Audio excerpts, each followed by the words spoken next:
Assalamualaikum warahmatullahi wabarakatuh. Salam sejahtera, shalom, om swastiastu, namo buddhaya, salam kebajikan. Halo net, thanks lu udah balik lagi ke channel Ali Sodik ini. Dan di video Om Gadget kali ini, itu gua mau nge-review handphone yang udah gua unboxing beberapa minggu yang lalu. Itu ada dari brand lokal, dari pabrikannya Evercost. Ini dia, Luna X G5. Yang bukan versi Pro, ini yang Luna X biasa. Gue sangat excited awalnya ketika memakai si Luna X ini, karena pas unboxing kemarin kalian pasti udah lihat judulnya dan juga isi videonya bahwa handphone lokal itu harus mencontoh Luna G5 ini, Luna X G5 ini, karena ini ada next level gitu, kualitasnya di atas level dari handphone lokal kebanyakan. Dan for your info, Luna X ini harganya 1.280.000 ya gue beli. Itu ya anggap aja 1,3 juta harga rata-ratanya, dan memang lebih mahal dibanding handphone lokal kebanyakan dengan spek yang kayak gini. Itu wajar, dan ini kualitasnya bagus, masih mending nambah sekitar 100 atau 200 ribu lebih mahal tapi punya kualitas yang sebaik ini. Setelah memakainya sekitar semingguan, gue masih berkesimpulan bahwa sebaiknya handphone lokal itu mencontoh Luna X G5. Dan menurut gue, handphone simple dari pabrikan Evercost ini jadi barometer buat brand-brand lokal kedepannya. Bagi gue ya. Alasan pertama itu dari desainnya. Desain itu bagus net, hampir di semua sisi itu ngelengkung. Dan jadi enak banget buat digenggam. Itu di genggaman tuh nggak ada sesuatu yang tajam, baik di sisi frame samping maupun lengkungan-lengkungan di setiap sudutnya. Bahannya full plastik, baik di bagian frame maupun backcase belakang, tapi ini bener-bener mirip kaca. Bahkan gue sendiri sempat mikir kalau sebenarnya ini kaca ya. Kali ini solid banget, nggak kopong-kopong, bener-bener keras banget nih nets, dan kokoh gitu, bener kokoh. Beda banget sama handphone brand lokal, kayak misalnya yang harganya sejuta juga, kayak misalnya ini Evercost M6, masih satu pabrikan loh Evercost sama Luna, tapi ini tuh kayak kopong backcase-nya, dan ya kelihatan lah dari megangnya, dari ngelihat pakai mata aja ini kelihatan kalau si Luna ini kayak handphone mahal, kayak handphone 2 jutaan atau kayak handphone brand global ya. Mungkin karena pengalaman Luna yang dulunya itu brand Korea ya, si Evercost itu ngambilnya. Terus di bagian depan, di bagian layar ini nggak ada sesuatu yang nongol gitu, kayak penampang layarnya itu kalau di Evercost itu tajam banget dan nggak enak lah jadinya buat digenggam. Ini kejadian juga di beberapa handphone Advan yang pernah gua coba, kayak Advan G2, Advan G3, banyak lah beberapa Advan lain. Kalau di Luna X G5 ini mirip kayak iPhone gitu, enak gitu, langsung seamless gitu. Gue pernah nemuin handphone lokal yang sebagus ini juga build kualitasnya itu, tapi handphone lokal yang mahal, kayak misalnya Polytron Prime 7S, dan yang dulu rilisnya harganya 2, sekian juta, 3 juta gitu. Advan G3 yang Harman Kardon itu juga pertama rilis 2,5 juta. Mirip-mirip kayak gini kualitas bodinya, tapi ini dihadirkan di handphone harga 1 juta doang. Satu lagi yang kebiasaan di handphone lokal adalah ketika handphonenya murah di 1 juta, apalagi 1 juta ke bawah, itu logo dipasang kayak cuma di sablon gitu doang, di sebuah casing glossy, backcase glossy yang kelihatan murahan. Logonya pun kayak dikerik-kerik begini juga kayaknya akan ngelotok atau hilang gitu. Tapi kalau di Luna ini lebih niat. Ini mirip di Advan G3 sekali lagi yang harganya dulu mahal. Tuh kayak ada di dalam lapisan backcase ya gitu. Jadi lebih awet dan kelihatan mewah gitu. Itu dari logo aja kayak gitu ya. Oke, gue jadi bikin desain si Luna G5 ini, Luna X G5 ini sebagai barometer handphone lokal. Kalau mau bagus desainnya harus kayak gini. Bukan hanya dari kekiniannya, yaitu layar yang udah ngikutin zaman now gitu, udah dual drop, kemudian kamera belakang juga susunan modulnya itu udah persegi panjang kayak Samsung S20 series. Bukan cuma itu, tapi juga kesolidannya gitu, susah digambarkan deh. Pokoknya ini bagus deh pokoknya dari segi desain dan material body untuk kelas harga 1,2 juta. Next yang bisa jadi barometer lagi buat handphone lokal lainnya adalah layar. Layarnya IPS memang. Handphone lokal lain juga IPS kayak Mito W1, Advan G5, Advan G sebelumnya gitu, G3 Pro, G3 Plus, G3 Pro, G2 Pro, G2 Plus segala macam, dan bahkan Evercost yang tadi gitu, Evercost M6A. Tapi di sini tuh cerah banget IPS-nya, beneran kayak IPS handphone global yang harganya lebih mahal. Sudut pandangnya bagus, viewing angle-nya, warnanya cerah, kemudian pixelnya nggak terlalu kelihatan, padahal ini resolusinya masih HD 720p, dan warnanya normal gitu, nggak kayak di Mito W1 gue pernah ngerasain tuh agak kekuningan. Terus di Advan G2 Pro atau apalah, G3 Pro kalau nggak salah, itu juga warnanya masih kurang bagus. Di sini tuh udah enak banget. Selain itu, touchscreen-nya juga udah dukung 5 sentuhan. Jadi buat main game kayak PUBG Mobile atau Mobile Legends sebenarnya masih support aja. Berbeda sama handphone lokal sejutaan yang lain yang sentuhannya itu cuma 2 sentuhan. Tuh nggak enak banget buat main game esports ya. Kayak misalnya si Evercost M6A ini itu cuma dukung 2 sentuhan, dan masih banyak handphone lain yang dukung cuma 2 sentuhan doang. Di Mito juga ada beberapa. Di sini udah 5 sentuhan dan itu udah normal aja. Itu dari segi layar jadi enak untuk multimedia dan juga untuk dimainin game ya, meskipun sebenarnya nggak recommended buat game sih, tapi layarnya udah support untuk bermain game. Next, dari segi speaker juga sebenarnya standar-standar aja, tapi mengingat harganya yang cuma 1,2 jutaan net, sekali lagi ini salah satu yang terbaik yang bisa lu dapetin di handphone baru keluaran 2020 di harga 1,2 juta dibandingkan dengan handphone lokal lain atau dibandingkan dengan handphone global yang juga harganya 1,2 juta ke bawah lah gitu. Dari segi chipset, nah ini yang akhirnya juga membuat gua berharap handphone lokal lain juga mengikuti atau menjadikan Luna X G5 ini patokan, karena dia udah pakai chipset MediaTek Helio P22. Itu chipset yang jadul memang, maksudnya nggak kekinian banget, tapi itu menurut gue cukup dan bagus untuk kelas harga 1,2 jutaan. Dibanding dengan handphone lokal lain yang itu lagi sepanjang tahun 2019 sampai 2020 ini, yaitu Spreadtrum SC986A yang kalau salah.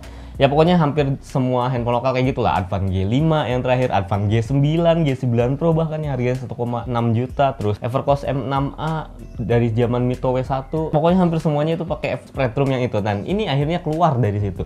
Karena ini mungkin sub-brand dari Evercost ya. Evercost aja masih pakai Spreadtrum atau Unisoc, tapi si Luna ini udah pakai MediaTek Helio P22. Kalau dari segi performa net, P22 ini sebenarnya nggak lebih bagus daripada Unisoc atau Spreadtrum tersebut, karena dari skor Antutu itu juga beda sekitar 10.000 poin, lebih dari 10.000 poin malah. Jadi lebih ngebut sebenarnya Unisoc tersebut, si Spreadtrum tersebut. Kalau diajak kebut-kebutan, Helio P22 ini kalah karena kecepatannya juga bagusan itu sih. Tapi masalahnya Helio P22 ini lebih lancar, lebih stabil, dan gak gampang panas. Dia udah fabrikasi 12 nanometer, jadi dia juga udah pakai basisnya Cortex A53 sama sih, dengan kecepatan 1,8 GHz 8 core. Sebenarnya sama mirip-mirip si Unisoc itu, tapi 12 nanometernya ini yang membuatnya lebih hemat daya dan juga nggak gampang panas kayak Unisoc yang kebanyakan dipakai di handphone lokal. Ini udah gue buktiin selama pemakaian seminggu, enak-enak aja, adem-adem aja, meski gue nggak pakai handphone ini buat main game. Tapi buat keseharian, performa MediaTek Helio P22 tersebut itu enak banget buat multitasking, kemudian buat buka tutup aplikasi segala macem, dan itu lancar-lancar aja. Nah, kalau dari performa atau spesifikasi yang sangat disayangkan adalah RAM dan ROM-nya itu kecil, memori internal maksud gue.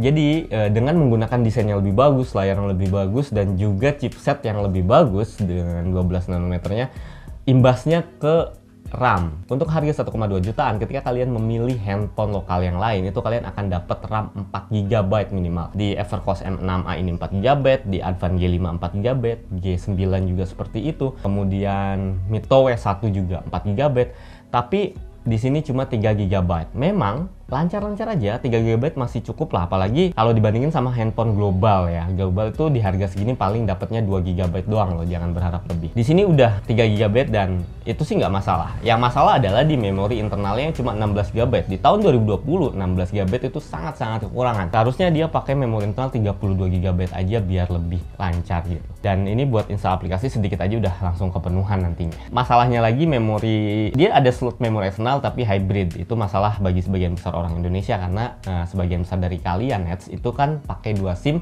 plus pengennya tambah micro SD lagi supaya memori internal 16 GB nya lebih lapang gitu dengan naruh foto-foto atau file-file di memori eksternal. Sayangnya ini hybrid, jadi bisa pakai 1 SIM plus 1 micro SD aja, atau 2 SIM tapi nggak pakai micro SD sama sekali. Dari segi baterainya udah 4000 mAh, itu udah standar banget. Handphone global juga di kelas harga segini baterainya udah segitu gitu, dan ya 12 nanometer asiknya dia jadi lebih awet dibanding yang pakai Unisoc atau Spreadtrum. Buat gue sih pemakaian bisa tembus dari sehari, tapi rata-rata ya bisa cukup seharian lah. Nah sayangnya chargernya itu masih belum fast charging, itu sekitar 7,5 watt bawaannya, dan emang nggak support gitu, handphonenya nggak support yang 10 watt, 18 watt apalagi.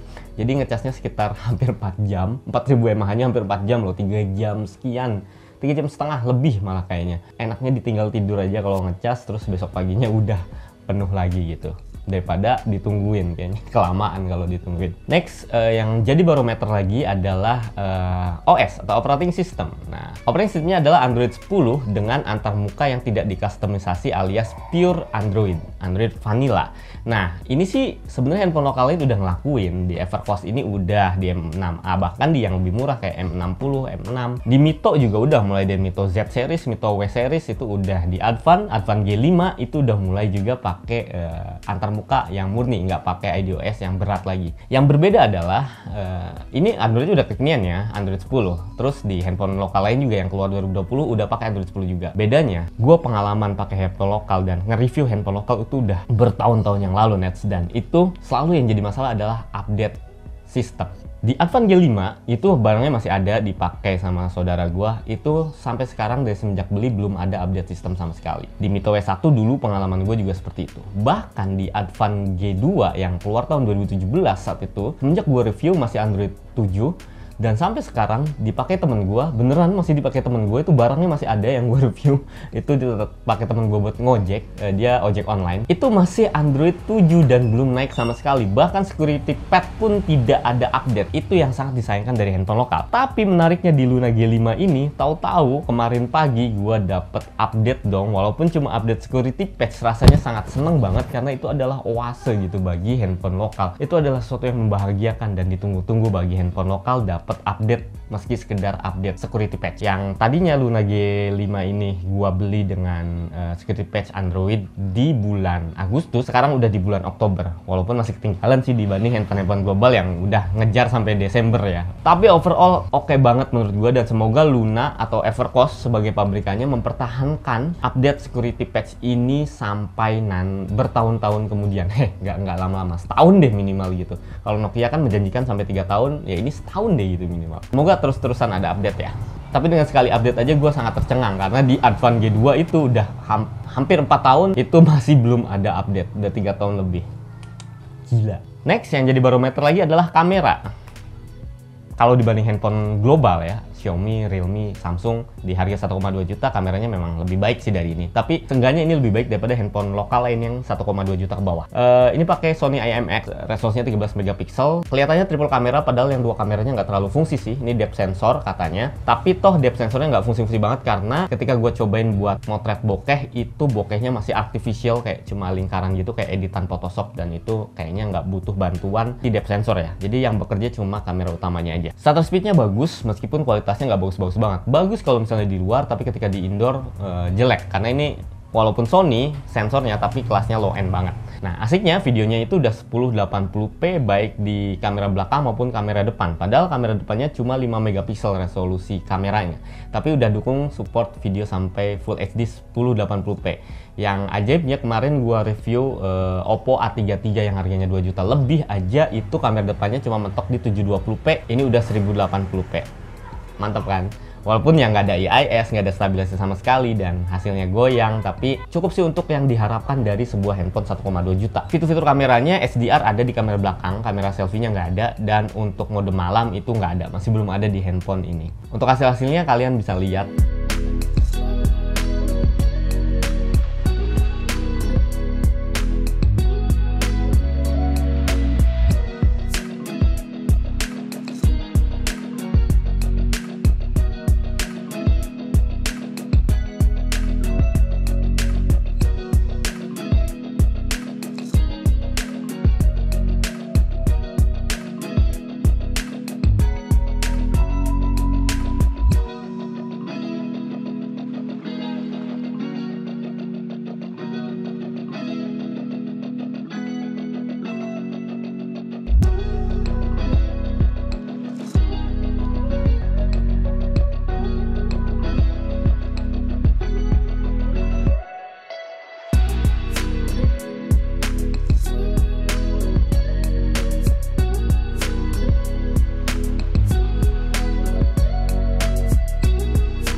tes. Ini tes video belakang dari Luna X G5. Ya, kita lihat autofokusnya. Kalau stabilisasi jelas nggak ada, ini pasti goyang-goyang. Tapi autofokusnya asik juga. Nah, mantap sih. Terus ini udah Full HD juga coy, di spek yang serendah ini. Oke. Nah, kalau ini kamera depan yang 5 megapiksel, surprisingly dia support video Full HD juga, walaupun di indoor kayak gini noise, tapi asik sih. Viewing angle-nya cukup lah, nggak luas-luas banget, nggak sempit-sempit banget, tapi amazing sih gua ngeliatnya. Biasanya bahkan kayak Oppo yang lebih mahal, Oppo yang 1,8 juta, 5 juta aja, kamera depannya ada yang 720p doang. Ini plus sih ya. Oke.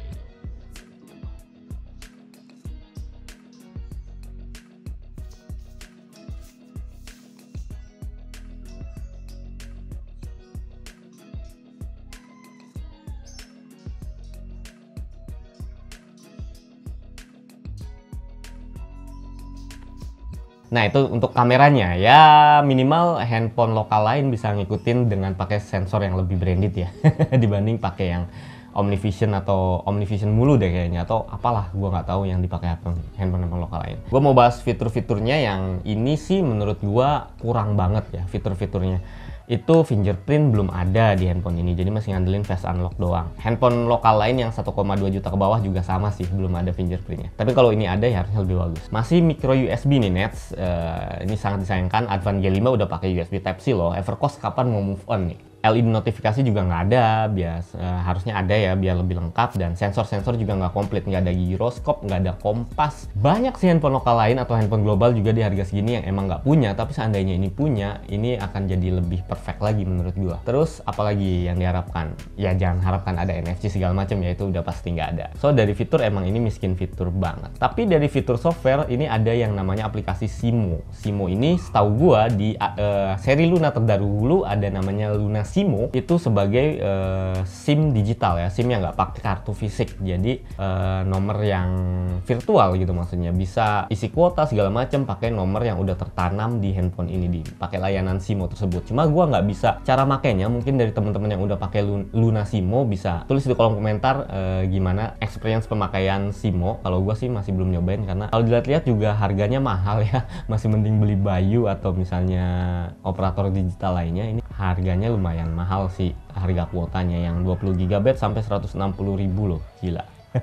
Mahal ya, jadi gue nggak cobain. Ya itu doang Nets review gue dari si Luna G5 ini, Luna X G5 nama lengkapnya ya. Dan kesimpulan gue ya benar, handphone ini jadi patokan bahwa handphone lokal bisa sekualitas ini gitu, kualitasnya bisa sebagus ini, dari desain, dari pemilihan chipset, dari layar, dari pemilihan sensor kamera, terutama videonya yang bisa sampai 1080p di kamera depan. Itu menurut gue bagus sih dan patut diacungi jempol, meskipun ada beberapa hal yang juga masih kurang, masih sama kayak handphone lokal lainnya. Thanks lu yang udah nonton video ini dari awal sampai habis.